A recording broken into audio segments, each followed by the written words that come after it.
خير الهدي هدي محمد صلى الله عليه وسلم وشر الأمور محدثاتها وكل محدثة بدعة وكل بدعة ضلالة والضلالة في النار. فأعوذ بالله من الشيطان الرجيم. بسم الله الرحمن الرحيم. اطیعوا اللہ واطیعوا الرسول ولا تبطلوا اعمالکم. تمام تعریفیں اللہ وحدہ لا شریک کے لیے ہے، جو ساری کائنات کا خالق اور مالک ہے. درود و سلام جناب محمد رسول اللہ صلی اللہ علیہ وسلم کی ذات اقدس پر کہ جن کے لائے ہوئے دین کی وجہ سے آج ہم صراط مستقیم پر گامزن ہیں. اگر ہمارے اوپر اللہ کا خاص فضل اور اللہ کا احسان نہ ہوتا، ہم میں سے ایک مسلمان بھی صراط مستقیم پر نہیں چل سکتا. عزیز بھائیو، قرآن مجید کے اندر درجنوں بار بیش بہا مرتبہ اللہ رب العالمین بار بار تکرار کے ساتھ، زور کے ساتھ، ترغیب کے ساتھ اس کے فوائد بتا کر، اس کے لاجکس بتا کر، دلائل دے کر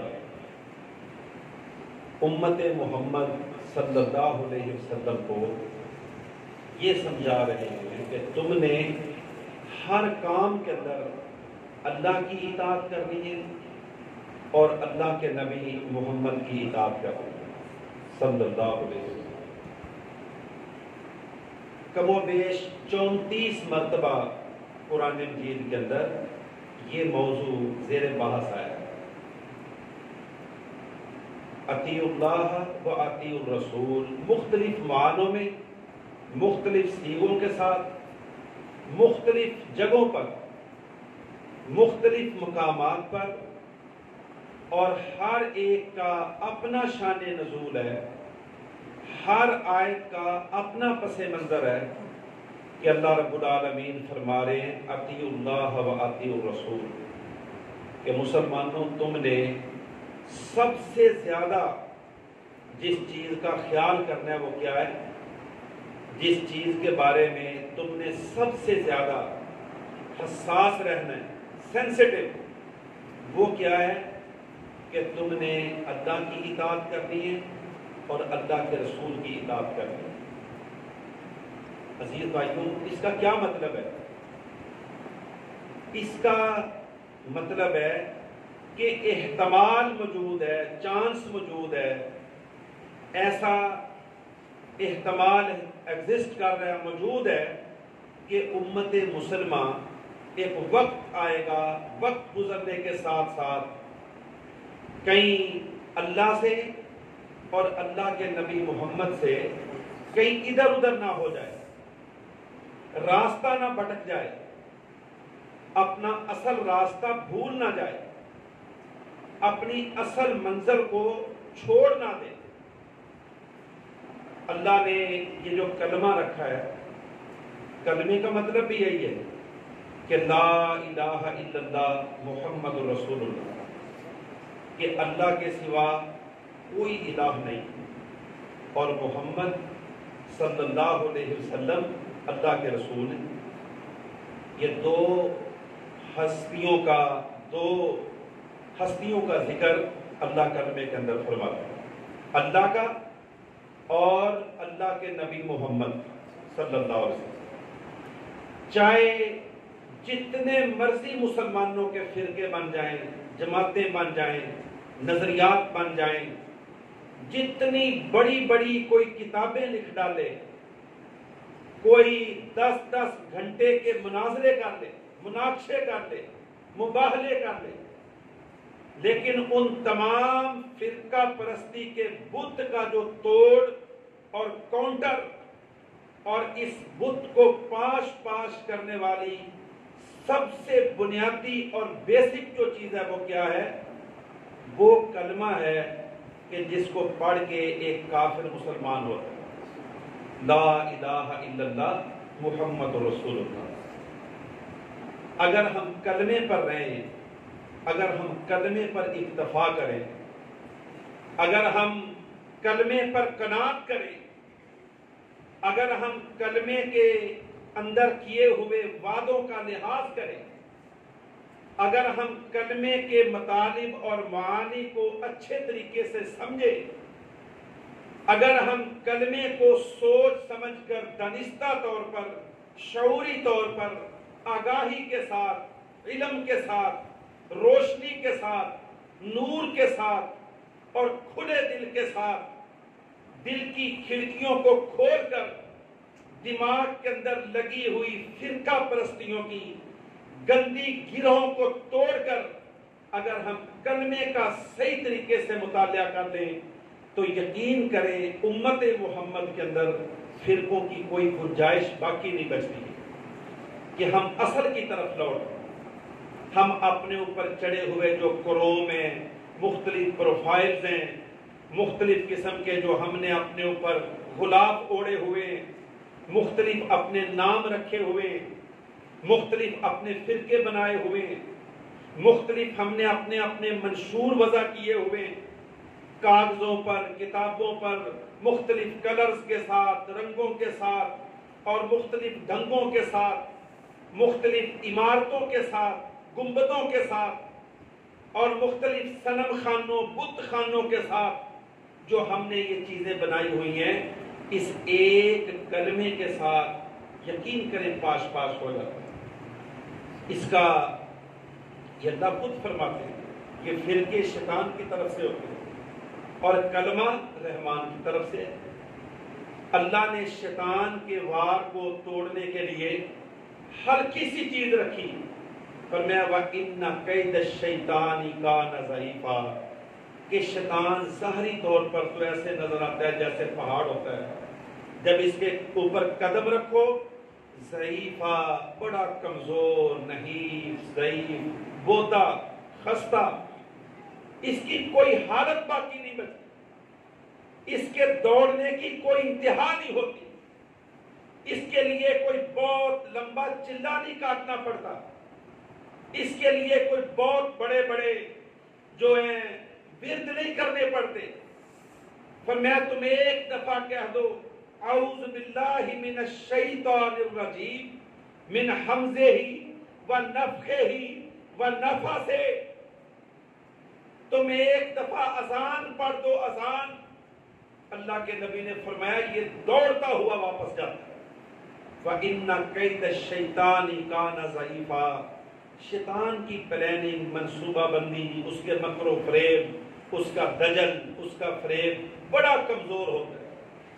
آپ کلمہ پڑھ لو، آپ کو کلمے کے اندر دو ہی وعدے نظر آتے ہیں کہ یا اللہ اشہد اللہ الہ الا اللہ و اشہد ان محمد رسول اللہ، میں دو وعدے کرتا ہوں اللہ کے ساتھ۔ ہر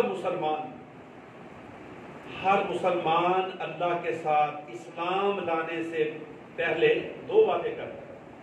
یا اللہ میں وعدہ کرتا ہوں کہ ساری زندگی تیری وحدانیت کے اندر کسی کو شریک نہیں کروں، تو میرا الہ ہے، لا الہ الا اللہ، تو میرا الہ اور تیرے سوا اب میرا کوئی الہ نہیں ہے۔ وَأَشْهَدُ أَنَّ محمد رسول اللہ، اور میں یہ بھی گواہی دیتا ہوں کہ آئندہ میں ساری زندگی اگر کسی سے پوچھ کر چلوں گا، اگر کسی کو فالو کروں گا، اگر کسی کی بات مانوں گا، اگر کسی کی اطاعت کروں گا، اگر کسی کی اتباع کروں گا، اگر کسی کے پیچھے چلوں گا، اگر کسی سے محبت کی انتہا کروں گا تو وہ کون ہے؟ محمد رسول اللہ، کیونکہ محمد اللہ کے رسول ہیں صلی اللہ علیہ وسلم۔ اس لیے اللہ رب العالمین نے بار بار قرآن مجید کے اندر ہمیں یہ سمجھایا کہ اطیعوا اللہ و اطیعوا الرسول، تم نے اللہ کی اطاعت کرنی ہے اور اللہ کے رسول کی اطاعت کرنی ہے، ان سے پیچھے بھی نہیں رہنا، لا تقدموا بین یدی اللہ ورسولہ، اور ان سے آگے بھی نہیں بڑھنا، افراد بھی نہیں کرنا، تفریق بھی نہیں کرنی، اپنی مرضی جذبے کے ساتھ جذبات کی شدت کے اندر آ کر، محبت کے اندر اندھا ہو کر، محبت کے جذبات کے اندر سیلاب کے اندر بہہ کر تنکوں کی طرح بہہ نہیں جانا، اپنی حیثیت، وقت، شخصیت، پرسنالٹی، خودداری، وزاداری، اپنی تمام قسم کی عزت داریوں کا لحاظ کرتے ہوئے تم نے آگے نہیں گزرنا، لا تقدموا بین یدی اللہ ورسولہ، اور پیچھے بھی نہیں رہنا، تم نے ایک ایک قدم پھونک پھونک کر، سمجھ سمجھ کر، پڑھ پڑھ کر، دلیل کے ساتھ، برہان کے ساتھ، لاجک کے ساتھ، اور اللہ کے قرآن کے ساتھ اور میرے نبی محمد کے فرمان کے ساتھ تم نے برابر برابر نہ آگے گزرنا ہے، نہ بہت پیچھے رہ جانا ہے۔ عزیز بھائیو، ہم سمجھتے ہیں کہ اطاعت سے مراد کیا ہے کہ ہم نماز کے اندر اللہ کے نبی کی اطاعت کریں، ہم صلو کما رأیتمونی اصلی، صرف نماز کے اندر اللہ کے نبی کی اطاعت ہے۔ چونکہ بدقسمتی یہ ہے کہ آج ساری دنیا میں سوائے ایک آدھ ملک کو چھوڑ کر ساری دنیا میں آج اگر دین ہے، جس کو اسلام کہتے ہیں، دین کہتے ہیں، وہ صرف نماز کی حد تک ہے۔ جو اپنے آپ کو بڑا مذہبی اور بڑا اللہ کے نبی کا متبع اور بڑا اپنے آپ کو ریلیجیس اور بڑا اپنے آپ کو مولوی، ملا اور مذہبی گھرانہ جس کو کہتے ہیں، اس کی کیا حد ہے کہ وہ 5 وقت کا نمازی ہے، صرف نماز کی حد تک، یا اس سے آگے چلے جاؤ، میں تلاوت بہت کرتا ہوں، تلاوت کی حد تک، یا کوئی اس سے آگے چلے جاؤ تسبیح کی حد تک۔ جس کے ہاتھ میں تسبیح آ جائے وہ تو ناک پہ مکھی نہیں بیٹھنے دیتا، کہتا ہے میرے سے بڑا کوئی اللہ کے نبی کا اطاعت گزار ہے ہی نہیں، میں تو سب سے زیادہ نیک ہوں، میں سب سے زیادہ متقی، اس کا ایک کو ختم کرتا ہوں، میں سب سے زیادہ متقی اور سب سے زیادہ پرہیزگار ہوں۔ میرے محترم بھائیوں، نہیں، اسلام چند عبادات کا دین نہیں ہے۔ یہ عبادات جو ہیں یہ تو عیسائیت کے اندر بھی ہیں۔ ہم جمعے کو مسجد میں آتے ہیں، یہودی ہفتے کو معبد خانے میں جاتے ہیں، اور عیسائی اتوار کو گرجوں میں جاتے ہیں۔ یہ کوئی ایسی بات نہیں ہے۔ ہر مذہب نے اپنا ویکینڈ ہفتے کے اندر ایک نہ ایک دن رکھا ہوا ہے۔ یہ کوئی اچنبے کی بات نہیں ہے کہ میں بڑا مذہبی ہوں چونکہ میں جمعہ پڑھتا ہوں، میں بڑا مذہبی ہوں کہ میں 5 وقت کا نمازی ہوں۔ یہ مکمل دین نہیں ہے۔ اللہ کے رسول نے فرمایا بنی الاسلام علی 5، یہ تو اسلام کی بنیادی چند چیزیں ہیں، بنیادی، جس طرح بندہ پرائمری پاس کر لے، پرائمری بنیادی تعلیم، یہ نرسری، پریپ اور 1 سے لے کر 5 تک کوئی تعلیم حاصل کر لے، اور یہ کہہ دے اب میرے سے بڑا کوئی پڑھا لکھا ہے ہی نہیں، اب میرے سے بڑا کوئی ویل ایجوکیٹ کوئی بھی نہیں، میں تو پڑھا لکھا ہوں، بھی تو نے کیا کیا ہے؟ کہتا ہے میں نے پرائمری پاس کی ہے۔ بتاؤ وہ کیا ہے پرائمری پاس؟ اس کو تو کوئی نوکری نہیں رکھتا، اس کو تو الفابیٹ پورے نہیں آتے، اس کو تو مائنس پلس نہیں آتا صحیح طریقے سے، اس کو دنیا کی ابھی الف بے کا پتہ نہیں ہے، اور وہ یہ سمجھ بیٹھے کہ میں بہت بڑا اسکالر بن گیا ہوں، میں بہت بڑا عالم بن گیا ہوں، میں بہت بڑا تعلیم یافتہ بن گیا ہوں، اب اس سے آگے اور میں کیا کروں؟ یہ ہماری یہ جو مسجدوں میں آتے ہیں ہم لوگ، جو کہ میں ان کی بات نہیں کرتا جو آتے ہی نہیں ہیں، انہیں نے تو ابھی ایڈمیشن ہی نہیں لیا، وہ تو ابھی اسلام کے ادارے میں اسکول میں داخل ہی نہیں ہوئے، ان کے تو ابھی ایڈمیشن باقی ہے۔ میں اپنی بات کر رہا ہوں، جو میں اور آپ اللہ کے گھروں میں آتے ہیں، تھوڑی بہت پریزنس حاضری ہماری اللہ کے گھروں میں لگتی ہے، میں اپنی حالت بیان کر رہا ہوں کہ ہمارے اندر جو سب سے زیادہ اسلامائزیشن ہے کہ میں بڑا مسلمان ہوں، میں بڑا متقی ہوں، میرے سے بڑا اللہ کے نبی کا کوئی اتباع کرنے والا نہیں ہے، میرے سے بڑا کوئی اسلام کی چاہت کرنے والا نہیں ہے۔ میں کیوں، کیا وجہ ہے؟ کہتا ہے میں 5 وقت کا نمازی ہوں، اور میں دیکھو حج بھی کر کے آیا ہوں، میں ٹوٹی پھوٹی زکوٰۃ بھی ادا کرتا ہوں، دیکھو میں بہت بڑا مسلمان ہوں۔ یقین کریں کہ اس سے آگے ہمارے مسلمانوں کی اسلام کے حوالے سے سوچ جاتی نہیں ہے۔ اس کی کیا وجہ ہے؟ کہ ہماری تربیت پچھلے 200 سالوں سے ہماری تربیت اس انداز سے کی گئی ہے۔ 1857 سے لے کر یہ 2022 تک آپ دیکھ لیں، یہ تقریباً 2 صدیاں بنتی ہیں۔ 1857 سے لے کر 2022 تک، اور 1857 سے پیچھے اگر 50 سال اور لگا لیں، تقریباً 250 سال امت محمد کی خاص انداز میں ان کے اسلام کو مختصر کیا گیا ہے، اسلام، اور ان کو بتایا گیا کہ نمازیں پڑھو۔ یہ انگریز کے دور میں نماز پڑھنے پر تو کوئی پابندی نہیں، یہ شاہی مسجد ہے، دلی کی جامعہ مسجد ہے، جتنی بر صغیر کے اندر بڑی بڑی مساجد ہیں، ایک مسجد کو بھی انگریزوں نے شہید نہیں کیا۔ اگر وہ شہید کرتے تو یہ بادشاہی مسجد باقی ہوتی، اگر وہ شہید کرتے تو دلی کی جامعہ مسجد بچتی، اگر وہ مسجدوں کو گراتے تو اس بر صغیر کے اندر ایک مسجد بھی باقی نہ رہتی۔ انہوں نے کہا نہیں، ان کو مسجدیں بنا کے دو، ان کو آباد کر، بڑے بڑے مزار انہوں نے بنوائے، بڑے بڑے قبے انہوں نے بنوائے، بڑی بڑی مساجد انہوں نے تعمیر کر کے دی، لیکن ساتھ مسجد بنائی اور مسلمانوں کو کہا کہ تم نمازیں مسجد میں پڑھو اور تعلیم کہاں حاصل کرو؟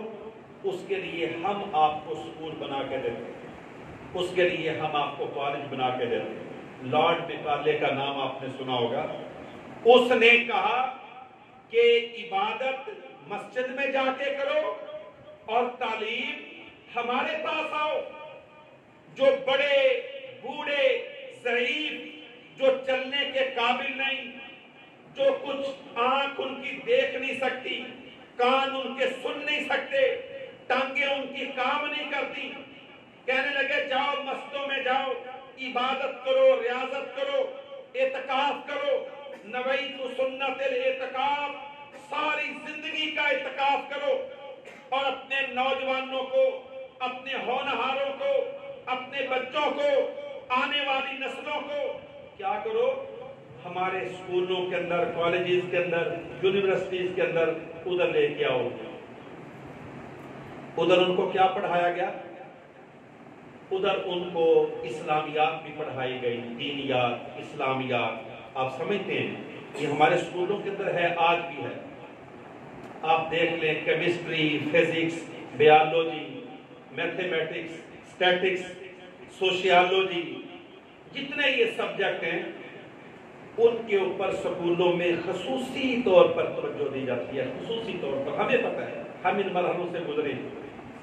جب اسلامیات کا پیریڈ ہوتا ہے، بھئی اسلامیات کے اندر ہے کیا؟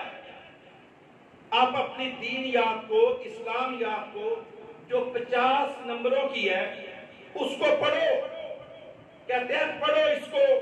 جو ہم مسجد میں سنتے ہیں وہی 50 صفوں والی اس اسلامیات دینیات کی کتاب کو پڑھاتے ہیں، کہتے ہیں تیرا دین مکمل ہو گیا، تیرا اسلام مکمل ہو گیا، اگر تو پڑھ لے پھر بھی ٹھیک ہے، نہ پڑھ لے کوئی فرق نہیں پڑتا، کیا ہو گیا؟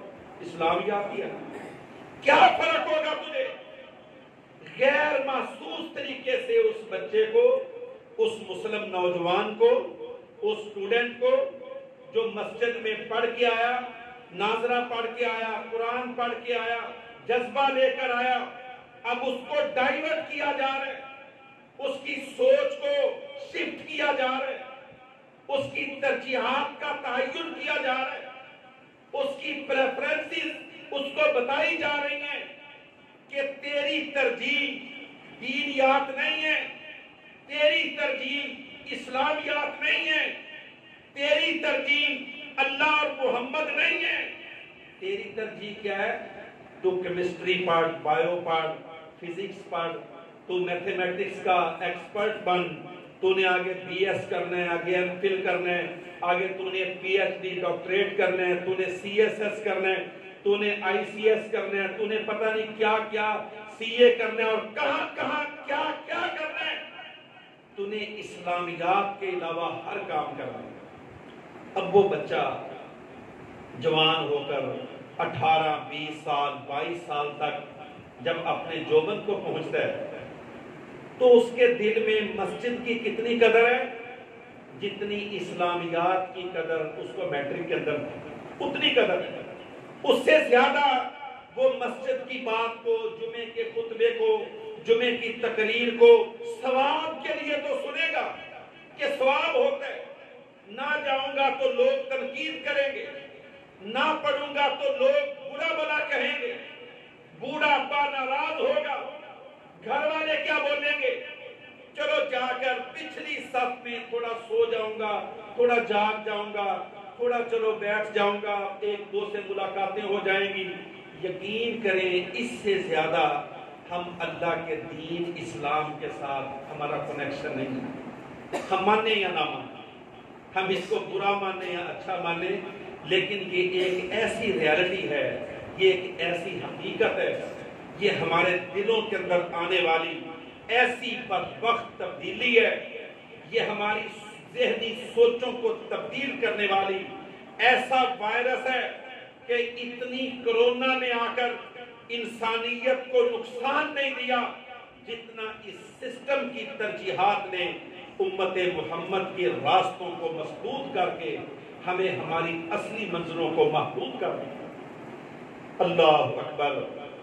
ہم یہ آج سمجھتے ہیں، ہماری سوچ ہی بن چکی ہے، اسی لیے وہ علامہ اقبال کا ایک شعر ہے نا کہ اس بھٹکے ہوئے آہو کو پھر سوئے حرم لے چل، بھٹکے ہوئے آہو کو پھر سوئے حرم لے چل، دیکھا ہے جو کچھ میں نے اوروں کو بھی دکھلا دے، یا رب دل مسلم کو وہ زندہ تمنا دے جو قلب کو گرما دے، جو روح کو تڑپا دے، یا رب دل مسلم کو وہ زندہ تمنا دے۔ وہ اقبال نے یہ نہیں کہا کہ آج کا مسلمان، ڈمی مسلمان، مصنوعی مسلمان، محدود سوچ کا مسلمان، چند صفحات کی اسلامیات پڑھنے والا مسلمان، چند نماز کی رکعتیں پڑھ کر اسلام کو مکمل سمجھنے والا مسلمان، اس کی بات نہیں کی، فرمایا وہ زندہ تمنا دے جو نبی کے صحابہ کے دلوں کے اندر تمنا تھا، جو ان کے دلوں کے اندر آرزو تھی، جو ان کے دلوں کے اندر خواہش تھی۔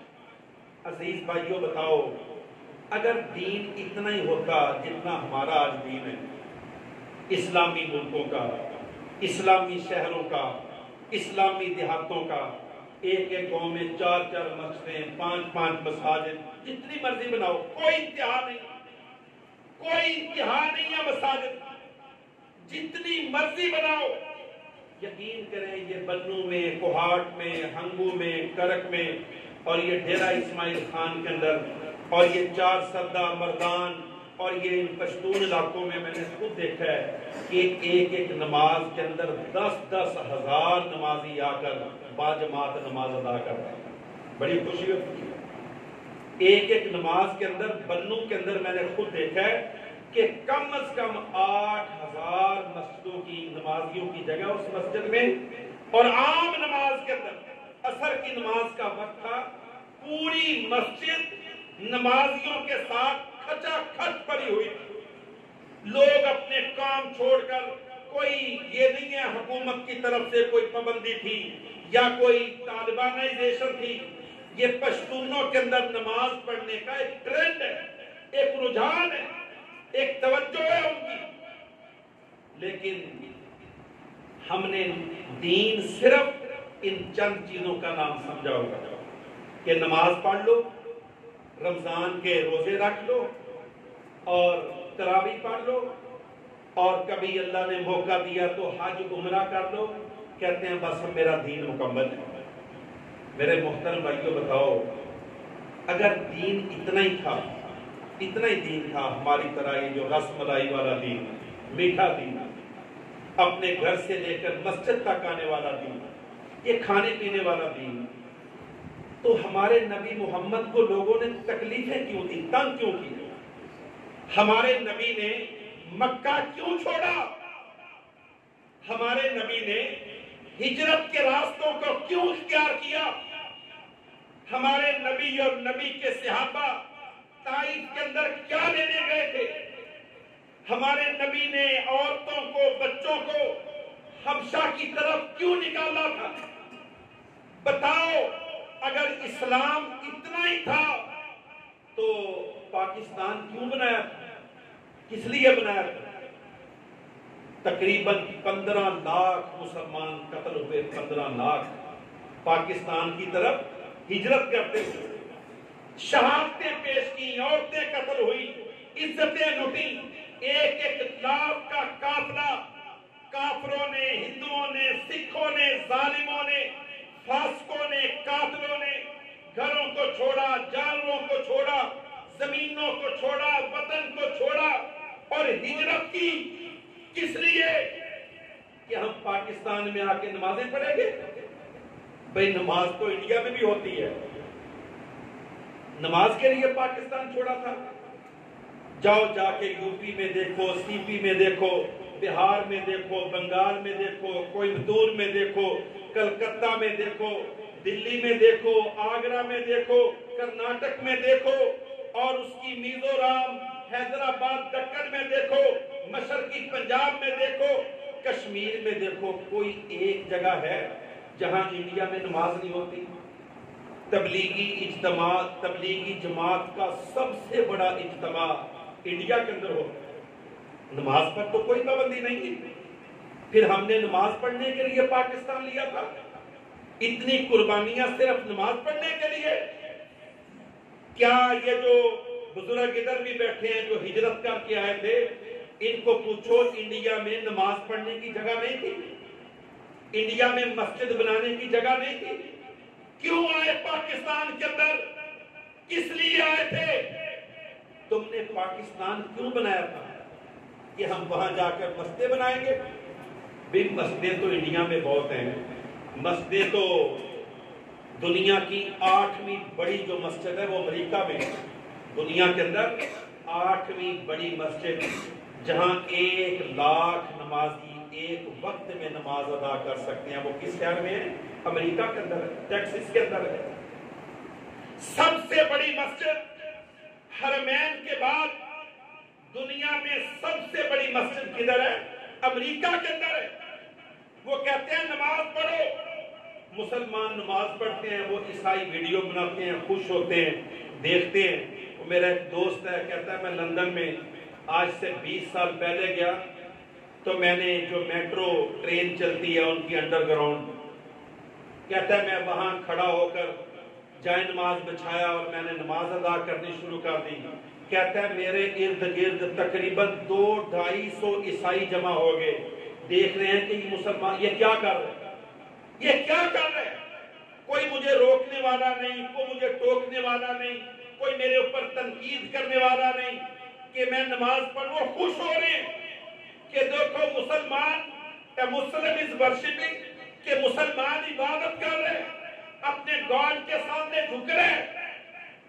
یہ کوئی ترجیح بات نہیں کہ میں نمازی ہوں۔ یہ بنیت اسلام ہے. اسلام کی بنیادی چیزوں میں سے ایک بڑی اہم ترین چیز ہے نماز. لیکن یہ سارا اسلام نہیں ہے, یہ سارا دین نہیں ہے. میرے محترم بھائیوں, صرف یہ چند چیزوں کا نام اسلام نہیں ہے. وہ کافر کہتے ہیں کہ تم نمازیں پڑھو, روزے رکھو, تم حج کرو, زکات دو, عمرے کرو, اللہم لبیک لا شریک لک لبیک, تم یہ کرو, تلبیہ کرو, طواف کرو, رمی کرو, تم جانوروں کی قربانیاں دو, تم چیریٹی کرو, خرچ کرو, تم 1,000 دانے کی تسبیح لے کر سبحان اللہ, الحمدللہ, اللہ اکبر کرو. یقین کرے نہ امریکہ پابندیاں لگائے گا, نہ IMF قرضہ روکے گا, نہ کسی کافر کو کوئی پریشانی. وہ کہتے ہیں کرو, ہم بھی کرتے ہیں, آپ بھی کرو. اللہ نے فرمایا نا وَدُّوا لَوْ تَكْفُرُونَ كَمَا كَفَرُوا فَتَكُونُونَ سَوَاءً. حالانکہ یورپ والے کہتے ہیں کہ ہم عیسائی ہیں, ہم کرسچن ہیں. امریکہ کہتا ہے ہم کرسچن ہیں. آسٹریلیا کہتا ہے ہم کرسچن ہیں. روس والے کہتے ہیں ہم آرتھوڈکس کرسچن ہیں. لیکن وَدُّوا لَوْ تَكْفُرُونَ كَمَا كَفَرُوا فَتَكُونُونَ سَوَاءً. آپ کسی کرسچن کو, کسی عیسائی کو پوچھو کہ آپ کو انجیل کی کوئی ایک آیت آتی ہے, کہے گا نہیں, پادری کو پتہ ہے, پادری کے پاس. یا پادری کو پوچھو, کہتا نہیں بشپ کو پتہ ہے, بشپ کو پوچھو, کہتا ہے نہیں فادر کو پتہ ہے. ہمیں نہیں پتہ, ہم تو صرف عیسائی ہیں, کرسچن ہیں. ہم سنڈے کو, اتوار کو گرجے گھروں میں جاتے ہیں, اپنے پورے ہفتے کے گناہوں کو اپنے پادری کے چرنوں کے اندر بیٹھ کر کنفیس کرتے ہیں, اقرار کرتے ہیں, اقبال کرتے ہیں. ہمارا پادری ہمارے ایک ہفتے کے سارے گناہوں کو, جو پہلے ہی پاک صاف ہے, اور ہمیں معاف کروا دیتے ہیں. اور اس سے زیادہ ہمیں نہ انجیل کے ساتھ غرض ہے, نہ تورات کے ساتھ تبنہ ہے. کسی مسلمان کو پوچھو, کسی مسلمان کو پوچھو کہ بھئی تم یہ جو کرتے ہو یہ کیوں کرتے ہو, کیا تمہیں کوئی قرآن کی آیت, یقین کریں کسی نمازی کو پوچھو کہ آپ نماز جو پڑھتے ہو اس نماز کے لیے مجھے ایک دلیل دو قرآن مجید سے, ایک دلیل, ایک قرآن مجید کی آیت پڑھ کے سنو. ہم جو نمازی لوگ ہیں, کوئی 70 سال سے نمازی ہے, کوئی 50 سال سے نمازی ہے, کوئی پورا خاندان نمازی ہے, کوئی ادھا پچھتا نمازی ہے. پوچھو کہ تو 50 سال سے 25 سال سے نماز پڑھ رہے ہے, تو قرآن مجید کے اندر 700 مقامات سے زیادہ نماز کا ذکر ہے. تو نماز پڑھ رہے, تیرا باپ نمازی تھا, تو نمازی ہے, تیرا دادا نمازی تھا, 3-4 نسلوں سے تم نماز پڑھ رہے ہو. مجھے قرآن پاک سے ایک نماز کے حق میں ایک آیت زبانی سناؤ. کیا کہہ رہا ہے, آئے گی کسی کو؟ الا من رحم ربی. کہتا ہے نہیں, میں پڑھ کے تھوڑا مسلمان ہوا ہوں, میں پڑھ کے مسلمان نہیں ہوا, میں تو سن کے مسلمان ہوا ہوں, دیکھ کے مسلمان ہوا ہوں. کہ میرا ابا نماز پڑھتا تھا, میں بھی نماز پڑھتا ہوں. جو نماز نہیں پڑھتا بولو تو کیوں, کہتا ہے میرا ابا نہیں پڑھتا. بھئی تو کیوں پڑھتا ہے, کہتا ہے میرا ابا پڑھتا. دیکھ کر کوئی علم نہیں, کوئی برہان نہیں, کوئی دلچسپی نہیں, کوئی انتہا نہیں, صرف سطحی لیول کے مسلمان, عارضی مسلمان, ٹیمپریری, رواجی اور رسمی مسلمان. جس طرح یہ ہماری جو رسمیں چلتی ہیں معاشروں میں, شادیوں میں, غمیوں میں, خوشیوں میں, اور معاشروں میں, برادریوں میں, قوموں میں, علاقوں میں, پوچھو اس رسم کی کوئی دلیل ہے؟ وہ کہتا ہے کیا دلیل ہے کہ ہم اتنی نسلوں سے کر رہے ہیں. ہمارے نماز کی کیا دلیل ہے کہ ہم 4 نسلوں سے نماز پڑھ رہے ہیں. تیری نماز نہ پڑھنے کی کیا دلیل ہے؟ کہتا ہے میرے خاندان میں کوئی بھی نہیں پڑھتا, میں اس لیے نہیں پڑھتا. میرے محترم بھائیوں, نہیں, ابھی تو ہم یہ ہماری پرائمری کلاس کا حال ہے. پرائمری کلاس مسلمانوں، پرائمری کلاس الفابیٹ. ابھی یہ جو مونٹیسری نرسری پریپ، ابھی اللہ کی قسم دین کے حوالے سے، اسلام کے حوالے سے، قرآن کے حوالے سے ہمارا اسلام کے اندر صرف اتنی دلچسپی ہے، اس سے زیادہ نہیں. اور سب جتنے 22 کروڑ پاکستانی ہیں، کسی کو پوچھ لو، وہ کہتا ہے اسلام کو نافذ کرو، اسلام کو لے کر آؤ. یہ کوئٹہ کے اندر ایک جرگہ ہو رہا تھا، یہ رمضان کے اندر، رمضان المبارک، ایک پنجابی کا اور پٹھان کا تنازعہ تھا.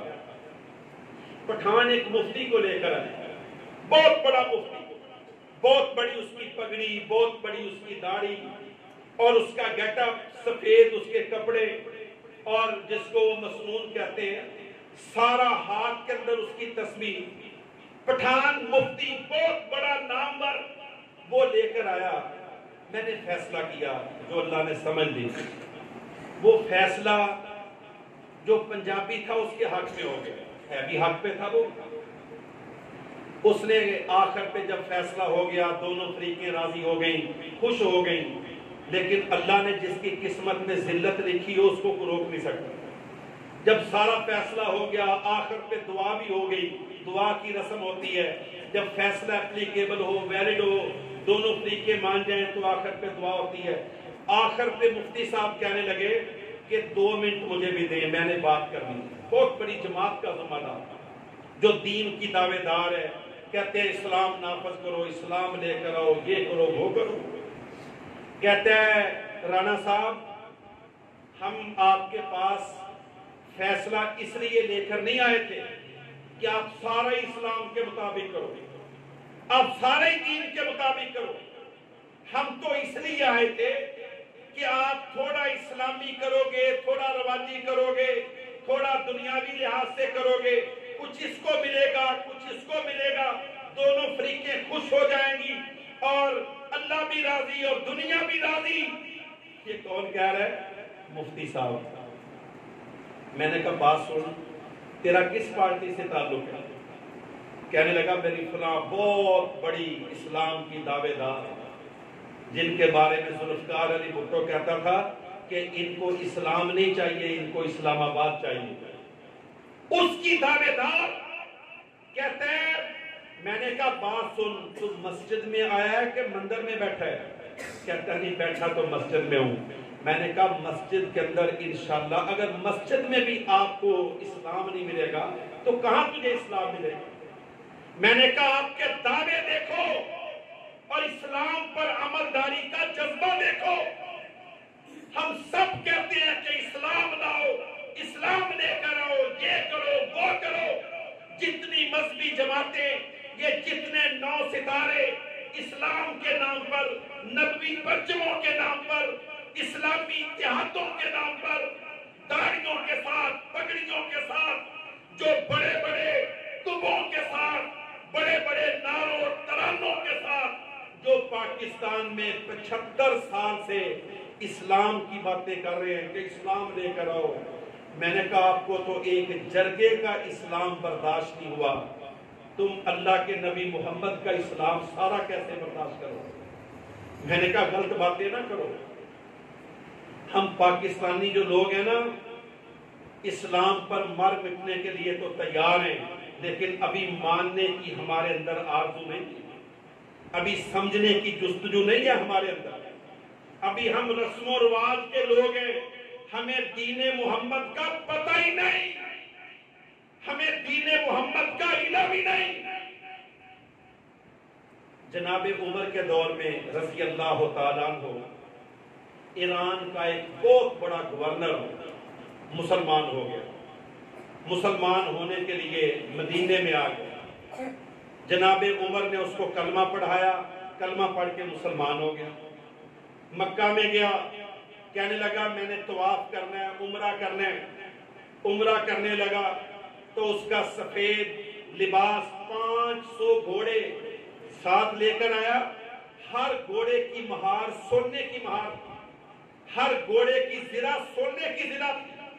بڑا امیر ترین بادشاہ اور گورنر اسلام قبول کیا، طواف کرنے لگا تو اللہ کے نبی کے صحابی بھی طواف کر رہے تھے، وہ بھی طواف کر رہا تھا۔ طواف کرتے کرتے اس کی سفید چادر پر ایک اللہ کے نبی کے صحابی کا پاؤں آ گیا۔ جس طرح چلتے چلتے پاؤں پر پاؤں آ جاتا ہے، اس کے سفید چادر پر نبی صلی اللہ علیہ وسلم کا ایک ادنا غلام، آپ کا صحابی، اس کا پاؤں آ گیا۔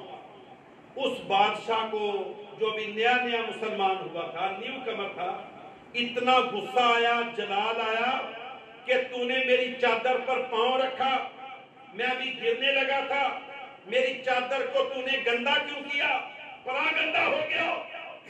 اس نو مسلم نے اس صحابی کے منہ پر ایسا تھپڑ مارا کہ صحابی کی آنکھ ضائع ہو گئی، آنکھ شہید ہو گئی۔ اللہ اکبر۔ اس کے دل میں زوم تھا کہ میں تو بادشاہ ہوں، نیا نیا مسلمان ہوا ہوں، میرا بڑا پروٹوکول ہے، میری بڑی عزت ہے، میرا یہ ہے، میرے سفارشی بہت ہے، عمر بن خطاب کے ساتھ میرا ڈائریکٹ تعلق ہے، میری سفارش بڑی ہوگی، میرا کوئی کون بگاڑے گا، کیا کرے گا میرا کوئی۔ کہنے لگا کہ صبح ہوئی، مقدمہ جناب عمر کی عدالت میں چلا گیا کہ اس بندے نے نبی کے صحابی کو تھپڑ مارا اور صحابی کی آنکھ ضائع کر دی، آنکھ شہید ہو گئی۔ جناب عمر کی عدالت لگی، قرآن مجید کی آیت پڑھی گئی، آپ نے انصاف کے تقاضوں کو پورا کیا، شواہد کو سامنے رکھا، بڑی تفصیل کے ساتھ پڑھ کے سنایا کہ اگر کوئی کسی کا دانت توڑے گا اس کے بدلے دانت کو توڑا جائے گا، اگر کوئی کسی کی آنکھ پھوڑے گا اس کے بدلے اسلام اس کی آنکھ کو نکالے گا، اگر کوئی کسی کو قتل کرے گا، ناحق قتل کرے گا، اس کے بدلے اس کو قتل کیا جائے گا، اگر کوئی زنا کرے گا اس کو رجم کیا جائے گا۔ جناب عمر نے فیصلہ سنا دیا کہ اس صحابی کی آنکھ کے بدلے اس نیو کمر نو مسلم بادشاہ کی آنکھ کو نکالا جائے گا۔ نیا نیا مسلمان ہے بھی بادشاہ، پروٹوکول بھی بہت بڑا، ابھی آیا ہے 500 لوگوں کے ساتھ، 500 لوگوں کے ساتھ اسلام قبول کیا ہے، سونا لے کر آیا، چاندی لے کر آیا، زرہ لے کر آیا، تلوار لے کر آیا، طاقت لے کر آیا، ایران کی کمر کے اندر خنجر گھونپ کر آیا، اسلام کے اندر آیا، لیکن اللہ کی شریعت کے راستے میں جناب عمر نے کوئی چیز حائل نہیں آنے دی۔ فرمایا تو نے صحابی کی آنکھ پھوڑی ہے، اس کے بدلے میں عمر تیری آنکھ کو نکالے گا۔ رات ہوئی، رات کو چھپ کر اس نے آپس میں مشورہ کیا، کہنے لگا یہ مسلمان تو بڑے سخت ہیں، یہ تو کسی کا لحاظ ہی نہیں کرتے، یہ تو کسی کی سفارش نہیں مانتے، یہ تو بڑے سٹرکٹ ہیں، بڑے شدت پسند ہیں، فیصلوں کے اندر بڑے واضح ہیں، ان کے اندر کوئی رعایت نہیں، قانون کی عملداری، امپلیمنٹیشن، اس کے اندر کوئی حائل ہی نہیں ہوتا۔ صرف ایک قرآن کی بات آ گئی، کسی نے آگے سفارش کرنے کی مجال نہیں دی، کسی نے آگے بات نہیں کی۔ راتوں رات اپنے 500 گھوڑوں کو لیا، 500 بندوں کو لیا اور جا کر روم فرار ہو گیا، مرتد ہو گیا۔ میرے محترم بھائیوں، یہ اسلام ہے، اسلام کو ماننا آسان ہے، اسلام کے اوپر عمل درآمد کرنا مسلمانوں کے اندر بھی بڑا مشکل ہے۔ جس طرح وہ محترمہ بینظیر کہا کرتی تھی کہ تم کہتے ہو کہ چور کے ہاتھ کاٹو، تم کہتے ہو میں سارے پاکستان کو ایک ہاتھ والا بنا دوں، تم کہتے ہو میں سارے پاکستان کو ٹنڈا کر دوں، میں کیا کروں؟ اسلام پر عمل درآمد، اسلام کی بات کرنا آسان ہے۔ ہم اسلام کا نعرہ سیاسی طور پر لگاتے ہیں، ہمیں ابھی تک اسلام کے الف کا بھی علم نہیں ہے کہ اسلام ہے کیا۔ ہم نے پاکستان اسلام کے نام پر لیا، لیکن اللہ کی قسم آج تک اسلام پاکستان کے قانون کے صرف کاغذوں کے اندر ہے، قرارداد مقاصد کے اندر ہے۔ اسلام ابھی تک قرارداد مقاصد سے باہر ہم نے نکالا ہی نہیں ہے۔ اگر کوئی نکالنے کی کوشش کرتا ہے تو کون پابندیاں لگاتا ہے؟ امریکہ دھمکیاں لگا دیتے ہیں کہ خبردار، تم کون ہوتے ہو پاکستان کے طالب علموں کو قرآن کا ناظرہ پڑھانے والے، ترجمہ پڑھانے والے، تم پاکستان کے نوجوانوں کو اپنے نبی کی سیرت بتانے والے، تم پاکستان کے نوجوانوں کے اندر یکساں نظام تعلیم کو متعارف کروانے والے تم کون ہوتے ہو؟ ارسٹوکریسی کے ہمارے قائم شدہ سسٹموں کو تنزل کی طرف لانے والے، دیکھو ہم تمہیں عبرت کا نشان کیسے بناتے ہیں۔ سب سے پہلے اسلامائزیشن کی کوشش جنرل ضیاء الحق نے کی۔ اسلامائزیشن سب سے زیادہ جنرل ضیاء الحق کے دور میں ہوئی، اللہ اس کو غریق رحمت کرے۔ بادشاہوں میں، حکمرانوں میں کمیاں بھی ہوتی ہیں، کوتاہیاں بھی ہوتی ہیں، غلطیاں بھی ہوتی ہیں، بلنڈر بھی ہوتے ہیں، لیکن سب سے زیادہ پاکستان کے اندر اسلامائزیشن جنرل ضیاء الحق کے دور میں ہوئی۔ اس کے بعد سب سے زیادہ جو اسلامائزیشن کے بارے میں پھر یکدم ان کی شہادت کے بعد یہ جمہوری حکومتیں آئیں، مختلف، کبھی عورت آئی، کبھی مرد آیا، کبھی کوئی پارٹی آئی، کبھی کوئی پارٹی آئی، لیکن سب کے اندر یکساں تھا کہ جس چیپٹر کو ضیاء الحق کی شہادت نے کلوز کیا تھا وہ چیپٹر دوبارہ کسی نے کھولنے کی جرت نہیں کی کہ قرآن مجید کا ترجمہ نہیں پڑھایا جائے گا۔ یہ چند لوگ تھے اس بورڈ کے اندر، ایجوکیشن کے اندر، انہوں نے یہ پرویز مشرف کے دور میں کہنے لگے ہم بچوں کو سورہ توبہ، سورہ انفال، سورہ البقرہ یہ پڑھائیں گے۔ اب غور کریں کافر کتنے حساس ہیں اس حوالے سے کہ مسلمان کہیں قرآن کو جان نہ جائے، پڑھ نہ جائے، تلاوت کرو، سنو، تراویح پڑھو، تمہیں کوئی پابندی نہیں۔ جنرل مشرف کے دور میں اس کو نصاب کے اندر شامل کر دیا گیا۔ امریکہ نے، آئی ایم ایف نے، ورلڈ بینک نے، کامن ویلتھ نے ان کو کہا کہ آپ ان کتابوں کے اوپر پابندی لگاؤ، قرآن مجید کا ترجمہ نہ پڑھاؤ۔ وہ کچھ ہوشیار تھا، چالاک تھا، کہنے لگا ہم نے تو کتابیں چھاپ دی ہیں، ہمارے تو اربوں روپے کتابوں کے اوپر لگ چکے ہیں۔ اس نے کہا آپ فکر نہ کرو، جتنے آپ کے لگے ہیں اس سے ڈبل پیسہ آپ کو امریکہ کی طرف سے آئے گا، اور اب ہمیشہ کے لیے پاکستان کے سکولوں میں، سرکاری سکولوں میں کتابیں فری ملیں گی۔ آپ کو پتہ بھی فری ملتی ہے نا؟ یہ اس وقت کا ڈیسیژن تھا کہ پاکستان کے تمام سرکاری سکولوں میں جو سرکاری کتابیں، آپ صرف اس اسلامائزیشن کو ختم کرو، سورہ توبہ کو ختم کرو، سورہ انفال کو ختم کرو، سورہ البقرہ کو ختم کرو، آپ ہمیشہ کے لیے ہم آپ کو سکولوں میں کتابیں فری دیں گے۔ بلکہ انہوں نے کہا ہم لنچ بھی کروایا کریں گے بچوں کو، دوپہر کا کھانا بھی دیا کریں گے۔ اب پتہ نہیں ملتا کہ نہیں، اس کے دور میں کھانا بھی شروع ہوا تھا تاکہ جو روٹی کے لیے بچے یہ مدارس میں جاتے ہیں کہ چلو خرچہ ختم ہو جائے گا، مدارس کی طرف ٹرینڈ ہی ختم ہو جائے، رجحان ہی ختم ہو جائے۔ وہ بھی جھک گیا، وہ بھی ڈر گیا، وہ بھی دب گیا، اس نے بھی ان تمام صورتوں کو نصاب سے نکال دیا۔ پھر دوبارہ اندھیرے کا دور شروع ہوا۔ یہ پچھلے دور میں کچھ اسلامائزیشن ہوئی، اللہ کے نبی کی بات ہونا شروع ہو گئی، ایاک نعبد و ایاک نستعین کا ترانہ ساری قوم کو یاد کروایا گیا، سیرت النبی کی باتیں ہوئیں اور یکساں نظام تعلیم کی باتیں ہوئیں۔ پھر دوبارہ اسلامیات کو، پھر دوبارہ دینیات کو اسلام کی کتابوں میں شامل کیا گیا۔ تھوڑا قرارداد مقاصد کے اندر وائبریشن لائی گئی، قرارداد مقاصد کو ہلایا گیا، ریاست مدینہ کا تصور انٹروس کا کروایا گیا کہ ہم مدینے کی ریاست کریں گے، چاہے جتنا بھی عمل درآمد ہوا، لیکن مجھے طارق جمیل صاحب کی وہ بات بڑی اچھی لگتی ہے، کہتے ہیں تم میرے اوپر تنقید نہ کرو کہ میں اس کی بات کر رہا ہوں، میں اس کے لیے دعا کر رہا ہوں. کہتا ہے میں اس لیے دعا کر رہا ہوں کہ پاکستان کی 75 سالہ تاریخ میں کبھی کسی مدینے گئے تو بہت ہے، مدینے گئے سب ہیں، لیکن مدینے کی بات کسی نے نہیں کی، مدینے والے کی بات کسی نے نہیں کی.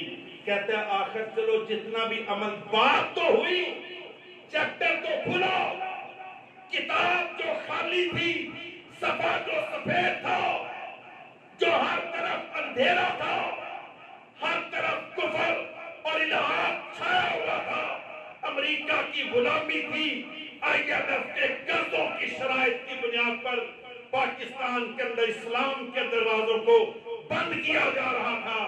وہ کہتے ہیں چلو کچھ تو کھلا نا، کچھ تو شروع ہوا ہے.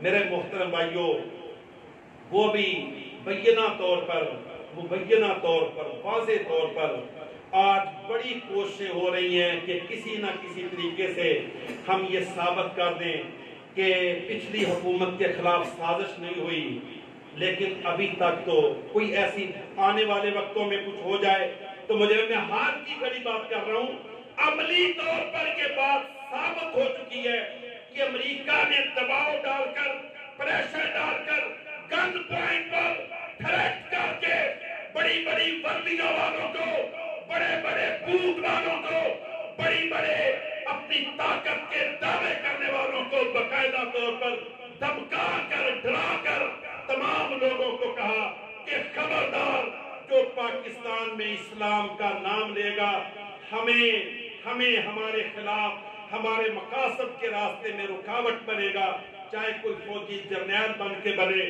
یا کوئی سول حکمران بن کے بنے، ہم اس کو پاکستان میں برداشت نہیں کریں گے. میرے محترم بھائیوں، کسی کے ساتھ ہزار اختلاف ہو سکتا ہے، لیکن اللہ کی قسم یہ غیرت، حمیت، کہتا ہے میرے گھر کی لٹ گئی آبرو، ہوا خیر جب سے دخیل ہے، اندرونی مسائل اور ہوتے ہیں. ہم یاد رکھ لو، کسی کافر کے دباؤ کے اندر آ کر، کسی کافر کے پریشر کے اندر آ کر، اس کی ٹرمز اینڈ کنڈیشنز کو فالو کر کے، اس کی پالیسی کو فالو کر کے اگر ہم نے اس کی پالیسی کو مان لیا تو یاد رکھ لو اطیع اللہ و اطیع الرسول پھر کہاں جائے گا؟ پھر یہ سیاسی نعرہ ہے کہ اللہ کی اطاعت کرو، اللہ کے رسول کی اطاعت کرو. لیکن میری گزارش ہے کہ جن کے دلوں میں اسلام کے جذبے ہیں، جن کے دلوں میں قرآن کی روشنی ہے، جن کے سینے توحید سے منور ہیں، جن کے عقیدوں کے اندر اللہ کی توحید کا عالم ہے، انشاءاللہ ہم نے یہ پاکستان اپنی اللہ کے فضل و کرم سے ارتقائی، مستقل اور اپنی تبدیلیوں کی طرف گامزن ہے. انشاءاللہ یہ پاکستان اپنی پیوریفیکیشن کی طرف جا رہا ہے، یہ پاکستان اپنی بہتری کی طرف گامزن ہے. ان باتوں کو کبھی اچھالا نہیں جاتا تھا، یہ باتیں کبھی زیر بحث نہیں آتی تھی، یہ باتیں کبھی عوام کی زبانوں پر نہیں آتی تھی، یہ باتیں کبھی عوام کے اندر گردش نہیں کرتی تھی. امریکہ کے خلاف بات کرنا ایک اچنبے کی بات ہوتی تھی، لیکن طالبان نے جب افغانستان کے اندر اپنی چھوٹی چھوٹی بندوقوں سے امریکہ کے B-52 طیاروں کا شکار کیا، امریکہ کے ڈرونوں کو گرایا، کابل کے اندر، کندھار کے اندر اور بصرہ، بغداد کے اندر، شام کے اندر، لیبیا کے اندر جب امریکہ کی طاقت کو دفن کیا گیا تو آج یہ اس کی برکتوں کا نتیجہ ہے. آج یہ بدلے ہوئے افغانستان کے مثبت اثرات پاکستان کے اندر منتقل ہو رہے ہیں. یہ باتیں عمران خان کی وجہ سے نہیں، اللہ کی قسم عمران خان بھی یہ ملا عمر کے بیٹوں کی کامیابیوں کی بنیاد پر آج وہ یہ باتیں کر رہے ہیں. آج یہ باتیں پاکستان میں چل نکلی ہیں کہ امریکہ گر چکا ہے، اس کا اثر ختم ہو چکا ہے، اس کی طاقت مٹ چکی ہے، دنیا ملٹی پول ہو چکی ہے، اب یونی پول ورلڈ کا بت دنیا سے ٹوٹ چکا ہے. انشاءاللہ مسلمان اب اپنے آپ کو ری آرگنائز کرنے جا رہے ہیں، مسلمان منظم ہونے کے لیے جا رہے ہیں، اسلام اٹھنے کے لیے جا رہے ہیں، اور انشاءاللہ یہ پاکستان عالم اسلام کی نمائندگی کر کے دنیا کی آنکھوں میں آنکھیں ڈال کر انشاءاللہ ان تمام غداروں کو، تمام مکاروں کو، تمام کافروں کے ہرکاروں کو، چاہے وہ کسی ادارے کے اندر ہیں یا کسی پولیٹکس کے اندر ہیں، ان تمام کے بتوں کو گرا کر انشاءاللہ محمد علی جناح کا پاکستان، قائد اعظم کا پاکستان، علامہ اقبال کا پاکستان، مولانا محمد علی جوہر کا پاکستان، فاطمہ جناح کا پاکستان، شیر بنگال مولوی فضل حق کا پاکستان، وہ جینین اوریجنل غیرت مند کلمے والا پاکستان انشاءاللہ دوبارہ بننے جا رہا ہے۔ اللہ رب العالمین ہم سب کو اس کے اندر اپنا کردار ادا کرنے کی توفیق عطا فرمائے۔ وما علینا الا البلاغ المبین۔